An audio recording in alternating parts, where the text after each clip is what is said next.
give a fuck what you say.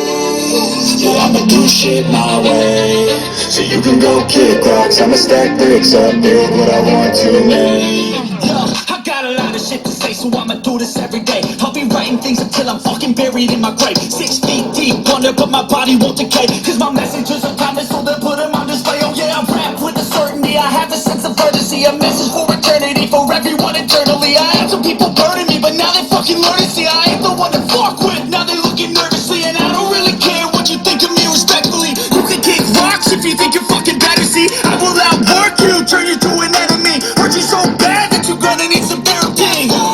I got the motherfucking recipe. I've been cooking up hits, I'ma leave a legacy. You'll be looking small when you're standing right next to me. I'm 5'10", bitch. I can't contain it, I'm coming out with a statement. You really changed, man, all your music and arrangement. You don't know shit, shut your mouth, you can save it. I'm the same dude that got his come up from the basement. 100 songs, 100 weeks, didn't change it. Experiments, development, intelligence, and patience. I'll do it all again, cause I never feel complacent. Let's keep the good vibes, positivity's contagious. I'm never looking back, cause I made a life that's passionate. A college graduate suppressing all his talents, yeah.